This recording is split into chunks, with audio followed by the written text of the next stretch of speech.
another Tonic Craft Kit unboxing video. Today's one is for kit number 75. I cannot believe we've got to number 75 in the Tonic Craft Kit. And this one is called the Apothecary Box. And it's not the kind of apothecary that I usually think of, as in like, you know, Eye of Newton, witches' potions, and maybe Harry Pottery and, you know, stuff like that. And lots of different remedies and things like that. It's more of the apothecary as in some kind of unit built up of lots of small boxes. So just adjust your mindset of what you're thinking of as apothecary. Maybe you think of that as an apothecary. I often think of apothecary being lots of small drawers in a unit, but more like on the wood sort of theme with those old metal kind of nameplates and stuff on them. So I suppose it kind of goes along with that, but the colour scheme of the kit kind of throws it off of the wooden sort of box element. But it is a beautiful kit nonetheless, and you can create all sorts of different size boxes from it. So it allows you to create or invent your own kind of creation, really, with all of these different size boxes in it, or you can just use small individual boxes, and of course you can use some of the decorative pieces on your cards as well. So let's get on with this Tonic Craft Kit unboxing video. So in this month's kit we have got another binder to store all of our kits in, and you have that standard 2-hole binder in there that any of our UK standard hole punches punch that distance apart. I don't know if the rest of the world do punch that distance apart or not, but any of your kit binders, your designer's choice, the old ones that they used to do, the small create and makes would fit in this kind of folder as well. Any of the A5 showcases, all those kind of things, the stamp clubs as well, would have fit in this kind of a binder. So maybe you've got a few loose ones lying around and you don't get that many of the Tonic Craft Kits, you can kind of put everything in one folder on your shelf if you want to as well. So we've got that to house more of our kit folders. Then we have got our beautiful selection of Nuvo goodies. So in this month's kit we have got a full-size Nuvo Aqua Shimmer, and this is the Sunlit Sienna colour, and it's really pretty, this one. When you get a Nuvo Aqua Shimmer pen, or any of the Aqua Flows if you've had those in the past, they come with this yellow ring around it, and all you have to do is pull the lid off, and the top of the pen will probably come off with the lid. Remove that yellow piece, put this back on, screw it into place until you hear a click, and then you can pull the lid back off and gently squeeze where it says press here, and the liquid or sparkly medium will come down into the nib of the gorgeous brush, and you can use this to apply it to whatever project you want. I'm just looking for a scrap of cardstock. The great thing about these sort of alternative colour ones as well is you can use them on different colours, so you can go for a slightly maybe aged sort of look using it onto white card, but you can also get the colour showing onto black card as well. Sorry if you can hear Pumpkin, she's sitting on the windowsill whining at me. But you can do it onto white or black, or you can use it straight onto something that is the same kind of colour as the Sunlit Sienna or craft card. It looks really nice on as well, just to add a little bit of extra sparkle. Just given her a chew to keep her busy, so hopefully she won't whine at me again. But it's kind of dried actually whilst I was doing that, so you can see the beautiful effect that you can get using it onto black or onto white, and the liquid that it's in with any of the Aqua Shimmers that they do. There's a couple of this sort of bronzy kind of colour. There's also the gold one, the opal one, and the clear with sort of silver sparkly as well. They all have a clear carrying medium, so you're only going to see the glitter when it dries. It's not actually like coloured like an Aqua Flow is. You're just going to see where that beautiful sparkle is when it dries. So really gorgeous addition to your stash if you've never tried that before. And also when you, this one's actually, I think this is my original one, unless I've had another one, I'm not sure. It could be the first or second one. But when they get down this low, and you can only really hear the ball bearing shaking around in there, you can top this up with some distilled or deionised water, and then you can actually keep using this for longer as well. All of that, there's lots of glitter left in this barrel, and if you fill it up with some more water, it might not be as sparkly as the original, but you can still get a bit more use out of it once you've got towards the end of it as well. So we've got that gorgeous Sunlit Sienna Nuvo Aqua Shimmer. Then we have also got a Nuvo tape runner. So you might have had one of these in the kits before, or you might have bought one before, but this is the mini dotted one. So it's actually diamonds that it comes out in, and it's 5mm, the little width that it disperses, and you've got 6 meters in length on here as well. And the mini ones are really handy for lots of different applications. I'll just do a little piece. I'll do it onto the black actually so you can see it. This is what it looks like when it comes out. You get all of those little diamonds on there to help sort of hold things down. And because it's in, this is a permanent one, but because it's in that diamond shape, I often use this as a temporary adhesive. So say for example, you have die cut a bunch of flowers or leaves or something, and you really want to add some colour to them, whether you're using Aquaflows or watercolours or your alcohol pens, and you just want to hold them down into place whilst you're colouring them rather than like chasing them around your mat. I do find that this is really great for holding them down. Don't put too much on, obviously, because you don't want to stick them to the card, but say you've put like that much down and you can stick a flower petal onto it just to hold the flower into position. I do find that very useful. Or if you have that magnetic crafters platform, you can obviously use your magnets to hold things down whilst you colour them as well. But for a quick kind of fix, I find this is very useful for that. Or you can just use it for sticking down your layers on your card project. Maybe you're on the go and you don't want a roll of double-sided tape in your bag, you can take this with you because it has a little protective piece that goes back over the top to stop it getting stuck to something and all pulling out in your bag. And you can also use this for cool techniques as well by applying gilding flakes or glitter or something to it, and you'll get that gorgeous diamond kind of pattern from it as well if you want to do that kind of thing. So there's lots of different ways of using a tape runner like this, so always useful to have an extra one of those in your stash. Then the next Nuvo product is a full-size pot of Nuvo Embellishment Mousse, and it's a beautiful red colour. This is the antique red colour tone of it. I've got my opened pot here that I can show you the beautiful colour inside. So really, really gorgeous, rich, deep red colour. And if you have never tried a Nuvo Embellishment Mousse before, you can use these in all sorts of different ways. You can blend with them with a stippling sort of stencil brush. You can use foam to blend with them as well. You can use your ink blending foams, you know, the little round ones. You can scrape it through a stencil with a palette knife. You can water it down and use it as a watercolour. You can do all sorts of squishy kind of backgrounds, which was going to be the tutorial that I was going to do with this one, but I feel like it's too similar to another tutorial I've done, so I'm not sure I'm going to do a tutorial this month to go with this kit because I can't think of an idea that's like unique enough to warrant being another full-on tutorial. So I think I might just skip the tutorial this month, but I will show you the cards that I have created as well. But absolutely beautiful colour, this one, the gorgeous antique red, and really nice for Christmassy kind of projects. I know you won't have this in time for Christmas, but it'll be a really nice product for you to use for any Christmas project because it's the perfect Santa kind of colour as well. And also Valentine's coming up in February, so, you know, a really nice one to use for that as well. So we've got that full-size pot of our Nuvo Embellishment Mousse. I just noticed I've got some on my pad of paper.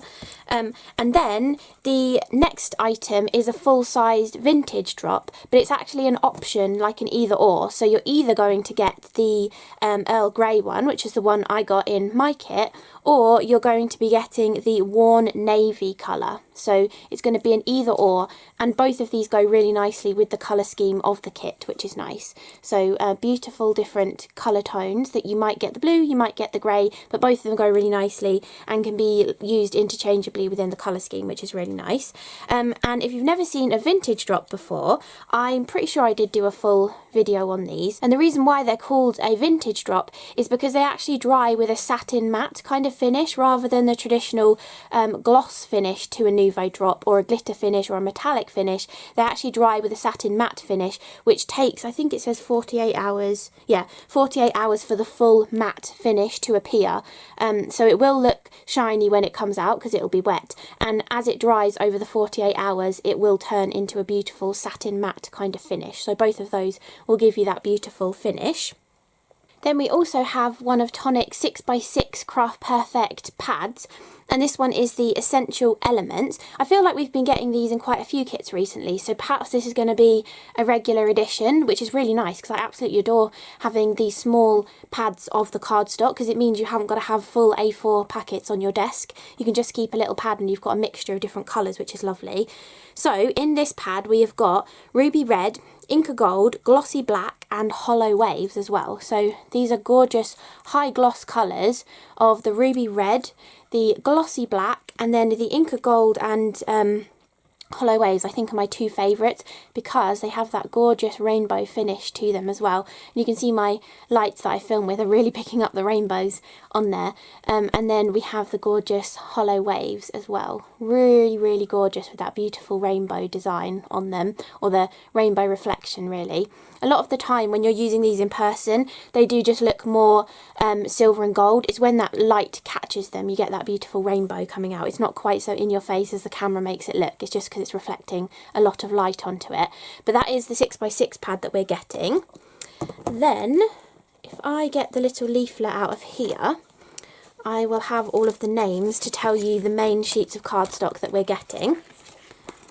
And I wasn't lazy this time. I went through my stash and I found another sheet of all of the colours. I'm going to put that one behind because it's so reflective.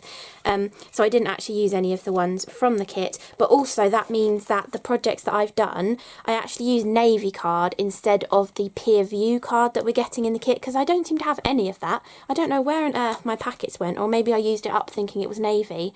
And that I had some more of it or something. But yeah, we are getting Pier View, that's the dark blue in here, but my projects are done with the navy cardstock. So the cardstock colours that we are getting are two of the Pier View, which is the gorgeous really dark blue textured cardstock that came out in the Coral Skies colour trend not that long ago. Then we also have two sheets of the Misty Grey cardstock, which is a really beautiful light grey colour. Then we also have one sheet of the Maroon Red cardstock as well. So you can see that the main colour scheme of the kit is red, grey and blue, hence the red mousse, and then the option of getting the blue or the grey vintage drop in your kit as well. And then the other 5 A4 sheets of more specialty cardstock are, this one is the pearlescent red velvet cardstock, so double-sided beautiful pearlescent red cardstock.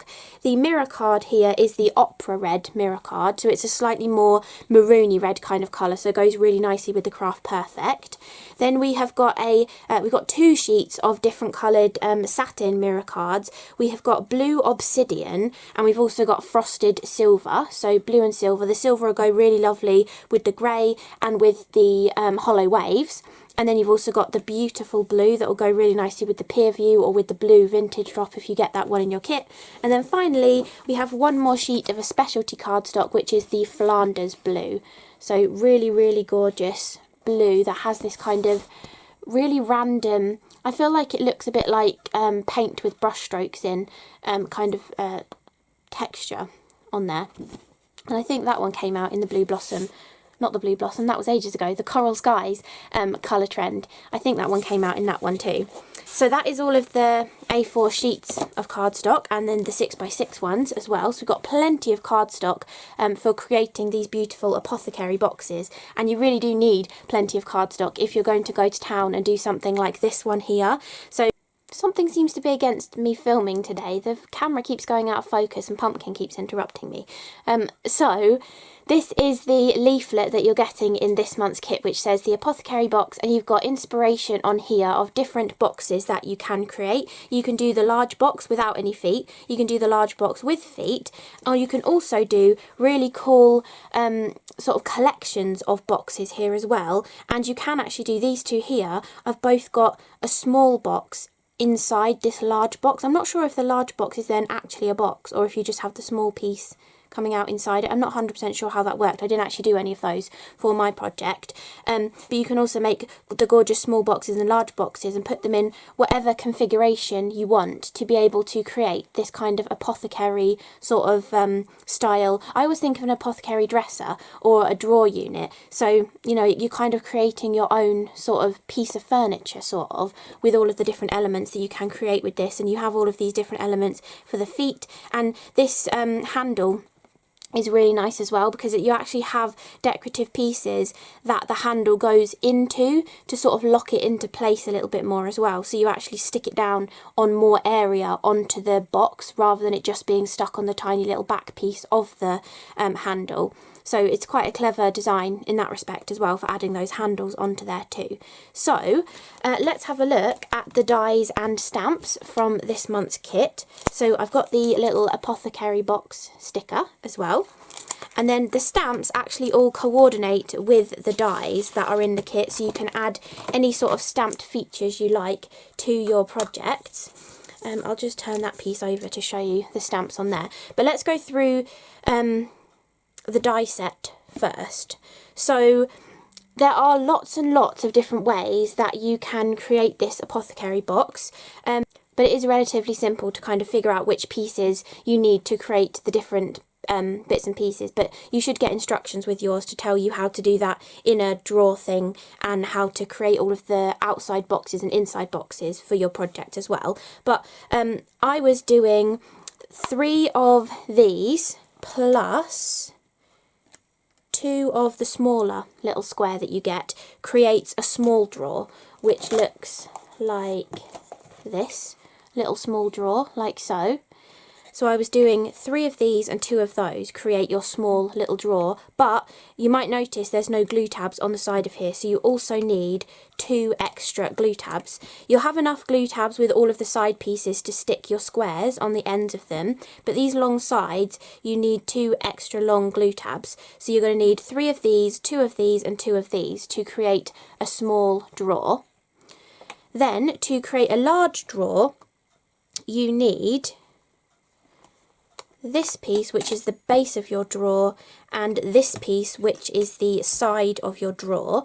And the way this goes together, the base piece has 4 glue tabs, so that will stick to each of the 4 sides. And when you put the sides on, you put them with this side facing down, so all of the glue tabs go round in the same position. So you're going to put one here, one here, one here, and then one back round to there again. So the one glue tab that's on this side panel is then your corner glue tab when the 2 of them come up together. So just make sure when you're putting them on that there's one glue tab, no glue tab, and then it'll be one glue tab, no glue tab as you go all the way around the box, so that the corners are going to come up together nicely. And that's how you create one of your large drawers, which looks like this. So you've got a large drawer and a small drawer. And then you also have the pieces to create the outside housing for these drawers as well. So for the large drawer you have this piece, which you cut 2 of, to create your outside piece for one single large drawer. And that will go inside there like so. So you've got one single large drawer, and then you also have this piece, which again you cut twice to be able to make the little housing that goes around a small drawer. So you have this exact same concept as the large drawer, but a small little one to go around your little small drawers as well. Then, as I showed on that picture on the leaflet, you can also give yourself these fancy legs to the corners of your boxes, and you also have this piece for the centre of the box as well. So this piece plus this piece equals one corner leg, and the way this works is this is the leg that shows and this is the leg that shows, and then this sticks together, folds around in a corner, these two stick over the top of each other to create a corner element that then would stick onto the corner bottom of your box. And if you want to do the central piece, then you can cut this piece, I think, and put that one over the top. Or you could even incorporate some of these pieces as well if you wanted that leg to fold backwards. It depends if you need it for structure or you just want it for a decoration. But you have this extra piece to kind of make that double leg portion in the centre of the box as well. And you also, in the stamp set, I'll show you these now, pumpkin. In the stamp set, you have...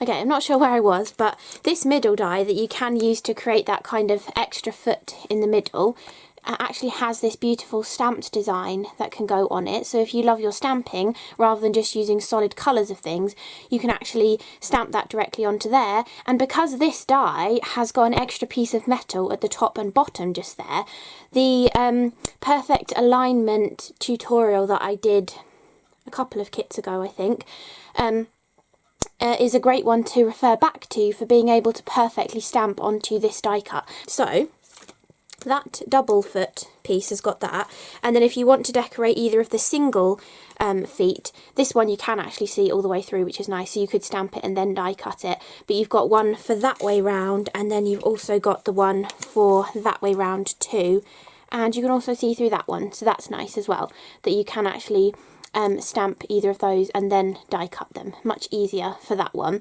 You could, I mean, for this one, if you're a good stamper, or you know, if you don't particularly mind if it's a tiny bit off, you can definitely have just die cut that. Use your use your little tape runner to temporarily stick it to your desk and then stamp that on top of it as well. So there's plenty of different ways of stamping onto these die cuts, and you know, different ways of getting perfect positioning or cheats to make it easier to stamp onto them as well. So you can kind of do whatever you want to really, but if you do really want to get that perfect position, then do check out that tutorial video.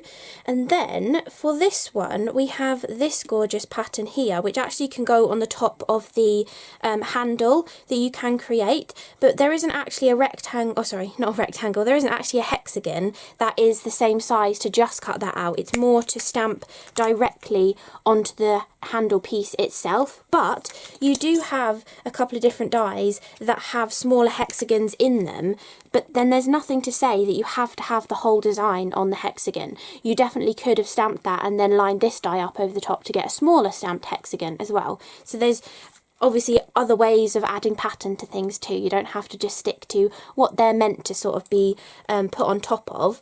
And for this panel here, again, there isn't actually a square die that cuts it out, but the side panel of the box is a good size to stamp that onto. So you can just, because the cutting edge on this goes right to the edge of that metal, you can see it's the perfect size for stamping that design onto. So you can either decorate the front of your little drawer or all the way around it if you want to as well, or if you'd rather have the pattern more showing on the outside of the box, the wrap piece that goes around the box, it'll also fit really nicely onto that as well. And again, you can do whichever technique you want, stamping first then die cutting, or die cutting and then stamping. Whatever kind of method that you want to do will work nicely for doing all of these different bits and pieces. But if you do want tips on that, then that tutorial is a good one to go back and watch. But that is all of the stamps that are in the little set, and I kind of half showed you the die set and then went to the stamp set. So the rest of the die set is that little handle piece, which is a really gorgeous shallower kind of handle piece than we've had in different die sets before, because I'm sure we had, I think it was like the top of the mortise box maybe, and also the teapot, and I'm sure there was something else as well. Maybe it was the rotating memoirs, the little handles on that were this kind of a shape, but this is kind of a shorter version of it as well. So if you've ever wanted a shorter version of one of those, this might be a nice one to use as well. But basically, to create your little handle piece, you cut two of these, flip them around 180, stick the hexagons back together, and then fold all of the pieces up. Use the glue tabs to stick it together, and then these glue tabs, the final ones, they're actually designed to go through this hexagonal hole. If you hold them up there, you can see that the tab is the same size as the side of this hexagon. So the idea is that you use these as your decorative panels, but then to attach the handle to the drawer, you take this piece and you poke the handles through your decorative panel, stick them to the back of your decorative panel, and then stick that to your drawer so that it's really held on there, and you can actually pull the handle without pulling the handle off of the drawer, if you know what I mean. I don't know if you've ever tried just sticking a handle like this onto a box. But so many times you do that, you think, oh yeah, I've used loads of glue, it's going to be really strong, and then you go to pull the drawer out and the handle just comes off and the drawer stays in. So this is a really nice way of still having a beautiful handle on your box, but having a way of securing it really nicely on there. And you have 3 different options for this as well. So you've just got, if I get a magnet to pick it up, you've just got a plain one that will just cut the hexagonal hole. So if you're just cutting solid pattern papers or something and you just want the hexagonal hole to be able to put your handle into, you've got that one. You've got the one I was just showing you with some decorative detail around the edge, and then you've also got this one that has some debossing detail around the edge. So you can use any of those 3 and all of those will allow you to attach the handle in that way. And then for the front of the little drawer, you have actually, the front of the little drawer, you're supposed to use the small square, because that is the actual square that you use to create the front of the little drawer. So for this one, to create that decorative pattern that I've used on there, I cut this first from the hollow waves, and then I cut this die into the die cut square, because you can't cut them both together because the metal is too wide on that. There's not enough room for that die to be recessed inside. You could cut those 2 together, but you can't cut those 2 together or those 2 together. So you cut the square first and then you cut that one out of the middle to get a decoration like this. And you can see I didn't use the handles on any of my drawers. I decided to just do a different kind of way of pushing the drawers out. Rather than pulling them out with a handle, I've done a different way where you push them from the back. So I'll show you that when I show you my little like chest of drawers that I've created. But those are like the 3 decorative ones there. And then, as well as having that smaller square that is like the perfect size for the small little drawer, you can then go up a size and use that for the decorative panels for the larger drawers. Or I think this one is maybe to cut the aperture to create that separate inside drawer that would go inside of the big drawer, if that makes sense. I'm sure you have instructions on how to do that, but that I think you can use for that as well, or you can just use it for an extra decorative panel. Or if you want to go larger with your decorative panel, you've got one with stitches on as well. And then you also have 2 large decorative panels for the large sides of the box as well. So you have this one here, which looks very Moroccan to me, and I've used that on this one, and I've left the centre solid on this one. But when you turn round to this side of this box, I've used this panel, which is slightly smaller in scale, so it's slightly further away from the edges. But I've also used it in conjunction with that stitched square to give an aperture in the middle. So you can kind of use these in whatever conjunction you want to, whether you cut the middle out or leave it solid, or whether you like recess a different one back in, a different square back in, or whether you put a hexagon on top of it, or whether you put the handle on top of there as well. There's lots of different ways, and you don't get the outside square to cut these out. I think the idea is that you would use this piece and then trim off the glue tab, but what I did for mine is I just used my paper trimmer to cut a 2 1/4 inch square, and then these patterns will fit perfectly into those. But you can go a tiny bit smaller for this design if you want to see a little bit of the outside of the box showing as well. So you can kind of play around with the outside square size depending how you like to craft, really. Then I think also this piece is required for doing that internal little drawer inside the big drawer. This is an extra little glue tab which I think is used for that. And then you do also get 2 other hexagonal decorations which you can use on the handle of your box, or if you're not going for a handle design, you can just use them to decorate your box as well. So beautiful, gorgeous decorative pieces for creating all of these apothecary style boxes. So I'll put all of these away and then I'll come back and show you my samples that I've done. Okay, so here are my 2 apothecary boxes, and this one I've just done the big cube, but I decided to decorate it all the way around, so it looks good from whatever angle that you see it from, whether you've got it on your desk and you can kind of see it from different angles. Maybe you had the... I can't remember what the actual box was called now, but I turned it into a Rubik's Cube and it had like a little stand that it could stand on. Maybe you have that die set, and you could use the little stand and stand it like a little cube, and you could see it from all the different angles then as well. It would be, this is a much smaller box than that one, but it might still work with it, I'm not sure. But that's how you can create just one singular little box as a beautiful little gift box that could house a few sweets and be a really lovely, pretty gift for somebody, and you can have fun with how you decorate it. I love that pop of the Opera Red mirror card through that Moroccan-y kind of pattern on there as well, and I've also used some of the hollow waves behind the grey pattern, and these are one of my all-time favourites that Tonic used to do, those little heart gems, so I'm sure a lot of you have got those in your stash. And I've also used some of the little hexagon details as decorations in the centres of the squares on this one as well. And then I've done a full-size little dresser where I decorated the... Then I've created a full kind of apothecary sort of dresser. It looks very like patriotic with the red, white and blue, or the red, grey and blue kind of colours on there. But I completely decorated this with like an extra wrap around the outside of it once I'd stuck all of the pieces together. So you don't have little box along the top. You've got a full piece of the Flanders blue that just goes around. And all you need to do that is just measure the width that your box has ended up and like the length of it as well, and just cut a piece and score it in whichever positions. My piece of card wasn't quite long enough at the edges, so I did actually add like a little trim of red, but I quite like that little trim of red to sort of tie it all together, and I really like how this one turned out. And I've also used some of the decorative panels to decorate the outside just to make it look really beautiful and gorgeous. And I've done the same thing with those like Moroccan-y panels down the bottom, but you can see I've used the gems off the top of some of my Nuvo drops. So one I actually just pinched off my bottle of glue because I only had one random one left on my desk. I always save them, and apparently I've used quite a few of them. I do have a couple of Dream Drop or Vintage Drop ones left that I need to use on something at some point, but they make really nice sort of little accents, those gems off the top of your empty bottles or glue, because you don't necessarily need it on the glue. It's quite nice actually to not have a gem because you can stand it up the wrong way and then the glue's always at the nozzle of the bottle for you.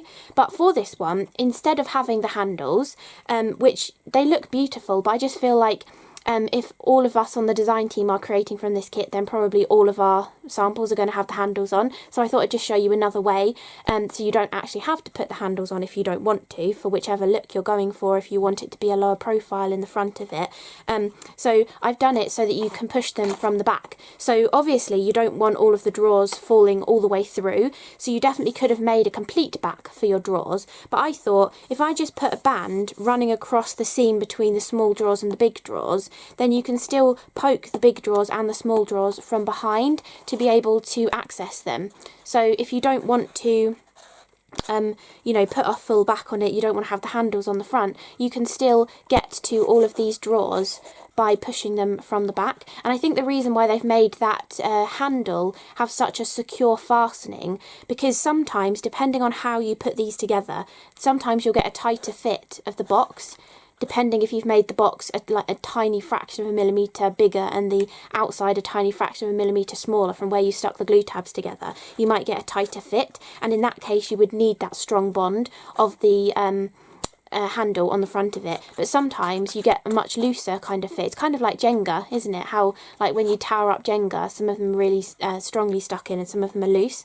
So you kind of get that when you're creating anything out of cardboard, really.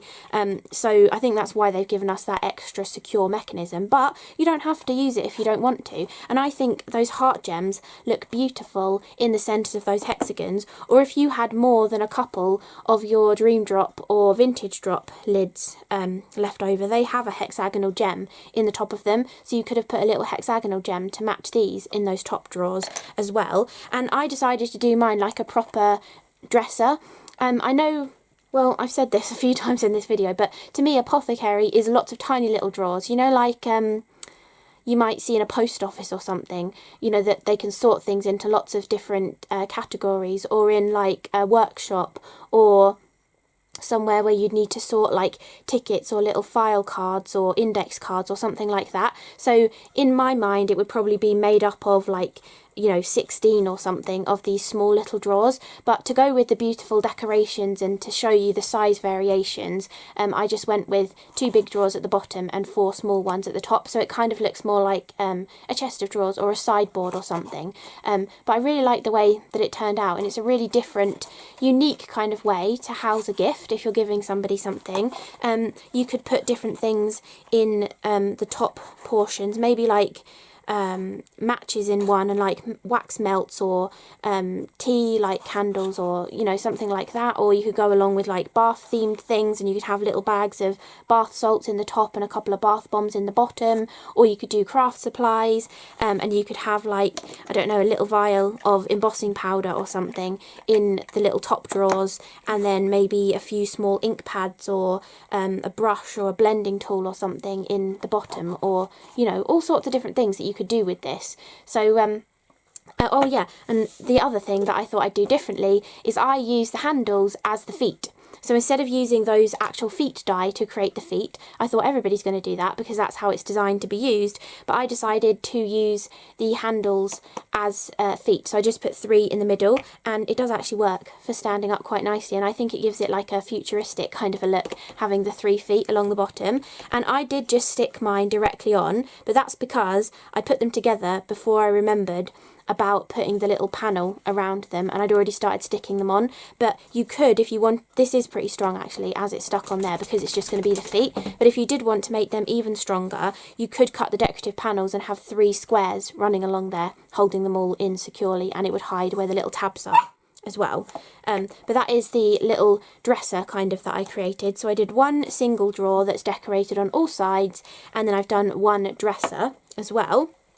And then, of course, I have done cards too. And this was going to be what I was going to do a tutorial on, but I feel like it's too similar to the one that I did when it was a craft kit that had a little sailing boat in it, and I did this kind of Nuvo kind of thing. I think I used different things, but I'm feeling like they look too similar. Pumpkin agrees, you see, and I don't feel like it's really worth doing another tutorial on it. But all I did was, Pumpkin's trying to tell you how I did it, she saw me do it, but all I did really was, like, on this one, I scraped some of the mousse on first, and then I took the lid and the nozzle off of my bottle of my vintage drops and squeezed some out onto my palette knife and drug it across as well. And then whilst that was still wet, I took some of my Sunlit Sienna and squeezed it into the Nuvo drop that was on there as well. So it kind of created these little craters in there, which I thought was a different kind of effect, but really, really simple to do. And I feel like if I do a tutorial on it, it's going to be like 2 minutes long. So I'm going to skip the tutorial for this month, but that's how I created this background. So just scraping some of the mousse across, then scraping some of the vintage drop across, and it would probably give a different effect if you use the blue as well, and then squeezing some of the Sunlit Sienna into the background. And then I've used some of those hexagons on there, and I also used this little mini sentiment, many thanks, that I bought off the Tonic website. It's 4190E if you're looking for that one, the little many thanks. Then this one was one of my squishy backgrounds, which I did have another one here as well, and I did a sort of swirl of vintage drops on the top of this one, but it was just doing squeezing out some of the Sunlit Sienna and some of the mousse, spraying it with a bit of water and pressing the card into it. And this one did look like this, but then I watered down some of the mousse and painted in some of it so that you got an actual red background fading off into white rather than it all just being white and blotchy all over. I feel like you can make the sentiment stand out more if you do that for a project. So that is that card, and I just did a torn strip of the Flanders blue, and then I've used this thank you sentiment, which is another one of Tonic's mini sentiments that I bought off the website, and this one is called 4206E. So I really like that one. It's a lovely skinny sort of font. I think I've shown it in a video before. So that's that one. And then this one was when I had hardly any of the mousse left on my palette knife from doing that card. I then squeezed even more of this onto my palette knife and scraped it across, so it's more Nuvo drop than mousse, but I feel like it gave a really cool wispy kind of effect with the mousse in the drop, and obviously it gives a lovely satin matte finish from the gorgeous vintage drop as well. And I had another piece over here too that had a similar kind of effect to it as well. So that's just another technique, and I just tore the two edges off of that one, used one of the decorative pieces as a diamond, used some of the hexagonal pieces here. This is the fall away piece actually from the centre of these panels, and then I cut the and some of the other, these panels actually, these panels here I cut, and then I actually used the waste here. I just used my scissors to trim around the edge of the die cut. So it die cut this out of the centre, and then I used my scissors to complete the edge piece, just to give some little extra decorative details. And then for the sentiment, this one is a little congrats, which is from the Simply Sentiments die set, which I've shown quite a bit because I really like the small little sentiments from this one. And this one has that, I often use the Simply Sentiments stamp set as well, which coordinated with this one, which is why there's kind of random words in here, and sometimes there's random phrases in that stamp set because they're supposed to go together and complete each other's sentences. So I hope you enjoyed this Tonic Craft Kit unboxing video for kit number 75, which is the Apothecary Box. I think Pumpkin enjoyed it, but I think she really wants me to finish the video now with the amount of interruptions that she's given me. Yes. So, I really hope you enjoyed the video. Thank you so much for watching. Sorry there's not going to be a tutorial this month, but you're probably fed up with me talking by now from all of the videos I've been editing for CRaFTi Advent. So anyway, hope you've enjoyed this video. Thank you so much for watching, and I will see you again in the next one. Bye!